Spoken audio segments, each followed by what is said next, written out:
E aí galera, beleza? Sou o Thiago Ferreira do Na Mira do Groove e hoje nós vamos falar sobre 5 produtores que você precisa conhecer.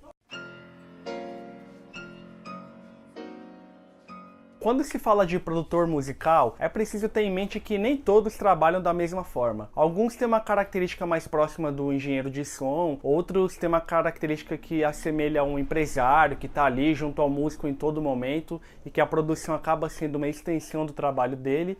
Ele ajuda a dar direcionamentos diferentes para que eles não fiquem viciados ali na mesma coisa, né? Então a gente vai apresentar aqui uma lista de 5 produtores que eles são inclusive bem versáteis. Uns trabalharam com R&B, com rock, com MPB, outros têm uma linha mais voltada ali pro post-rock, outros mais voltado pro pop, enfim. Bom, e agora sem mais delongas, vamos nessa. Bom, o primeiro produtor que vamos mencionar é o Miranda. Muitos de vocês devem saber que ele faleceu recentemente. Ele era muito conhecido como jurado no SBT, no programa Ídolos, mas a verdade é que ele tem uma história muito mais atrelada ao rock nacional, principalmente nos anos 90, né? Quando ele lançou o selo Banguela Records, ele foi responsável por impulsionar 2 das maiores bandas do rock naquela década. O primeiro disco desse selo foi o disco homônimo do Raimundos, que misturou o baião, o rock, trouxe toda uma cena interessante ali para Brasília. O catálogo número 2 do selo dele foi o disco Samba Esquema Noise, do Mundo Livre S.A., que floresceu ali junto com o primeiro disco do Nação Zumbi. Ele trouxe uma perspectiva diferente porque seria o Mangue Beat, né? E a grande contribuição para o Miranda nesse disco é ele levar as ideias do rock para um lado um pouco mais espacial, sabe? Ele tem muitos barulhos esquisitos, instrumentações bem inusitadas. De certa forma, o Miranda foi uma adição muito importante para o primeiro disco do Mundo Livre S.A. Além disso, o Miranda participou de diversos outros discos. Os últimos grandes destaques ali no currículo do Miranda foi o disco Treme, da Gabi Amarantos, que fez dela uma sensação do Tecnobrega, e o álbum de estreia da Mamundi, que inclusive tocou no Lollapalooza deste ano, aqui em São Paulo. Queria ser a calcinha daquela menina. Segundo grande produtor na nossa lista é o Steve Albini. Bom, o Steve Albini, ele é um cara que se considera mais engenheiro de som do que produtor, né? Ele é muito requisitado pelas bandas de rock, de noise rock, e ele foi um cara muito importante também pro rock alternativo gringo, né? No final dos anos 80 ele produziu o disco Surfer Rosa, do Pixies, e um pouco mais tarde começou a ficar bastante conhecido quando ele produziu o disco In Utero, do Nirvana, que foi o álbum derradeiro da banda do Kurt Cobain, né? Apesar de ter produzido o Pixies e o Nirvana, o Steve Albini nunca foi fã de nenhuma dessas bandas. Na verdade, ele estava mais interessado pelo post-rock que foi crescendo nos anos 90. Tanto que quando uma banda chamada Slint lançou o disco Spiderland, ele deu uma nota 10 ali na NMA, porque ele também é jornalista, né?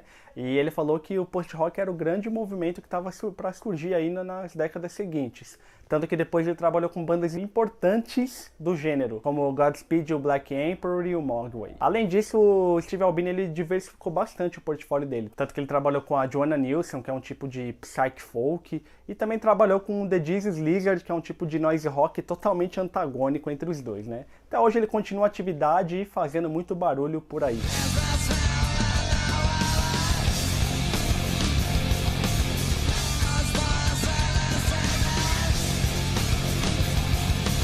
Terceiro produtor na nossa lista é a Linda Perry. Bom, se você nunca ouviu falar da Linda Perry, eu digo que você já ouviu falar sim. Provavelmente você conhece essa música do Four Non Blondes.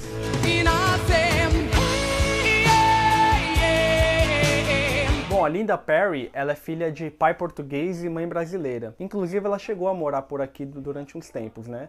Quando ela tinha 16 anos, ela chegou a morar num apartamento em São Bernardo do Campo. Inclusive, ela aproveitou para estudar bastante violão por esse tempo aí. Depois, ela viajou para os Estados Unidos. Ela conseguiu entrar para o Four Non Blonde, mas o que realmente despertou o interesse dela foi o lance da produção. Ela chegou a ter ali uma assistência do Jimmy Iovine, que era da Interscope. E aí, por volta de 2000, ela produziu o disco Misunderstood, da Pink, e aí começou a colaborar com uma porrada de galera, né? James Blunt, chegou a trabalhar inclusive com a Adele, mas ela é realmente uma grande parceira da Pink, obviamente, até hoje, e da Christina Aguilera.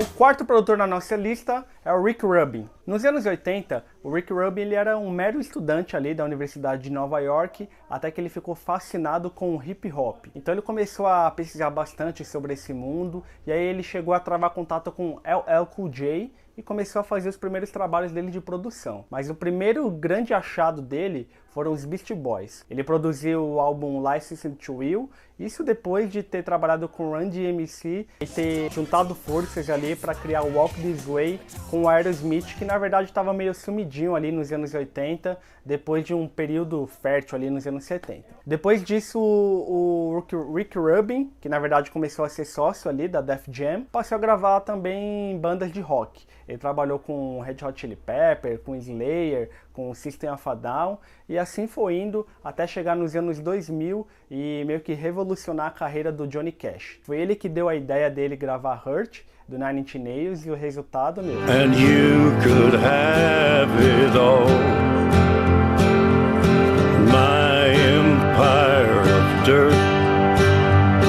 Quinto e último produtor da nossa lista é o Liminha. O Liminha começou a ficar conhecido no cenário nacional quando ele integrou a banda dos Mutantes, a partir de 1969, inclusive permaneceu até depois da saída da Rita Lee, mas só que depois ele começou a se destacar como produtor musical mesmo, né? Ele começou a trabalhar com a banda As Frenéticas e em 77 ele produziu aquele grande clássico da banda Black Hill, que é o Maria Fumaça, né? Inclusive ele é tido como principal produtor do rock brasileiro como um todo, porque ele produziu Cabeça Dinossauro dos Titãs, produziu Selvagem dos Paralamas, chegou a trabalhar com Cazuza, trabalhou inclusive com Gilberto Gil, com quem fundou o estúdio Nas Nuvens, né? E aí nos anos 90 ele também teve um papel de grande importância. Ele foi o produtor do álbum Da Lama ao Caos, de Chico Science e Nação Zumbi, e depois começou a trabalhar com a carreira solo também da Paula Toller, que era do Kid Abelha, com quem ele tinha trabalhado também anteriormente, e até hoje ele continua sendo um dos produtores mais requisitados do Brasil. A cidade não para, a cidade só cresce, o de cima sobe, o de baixo desce.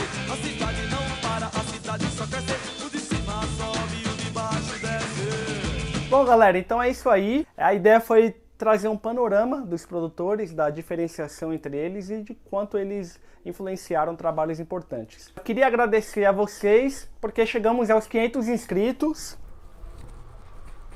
rumo aos 10 mil em 2018, hein? Obrigado a vocês aí por terem compartilhado, assistido, terem comentado também, se inscrito principalmente. Então, estamos com 500 e agora vamos chegar a 10 mil, 1 milhão, 10 milhões, 100 milhões. Vamos passar o Whindersson Nunes, Porta dos Fundos, Condzilla. Mano, vamos atropelar todo mundo, hein? Nessa bagaça. Valeu aí por assistir. Não se esqueça de se inscrever no nosso canal.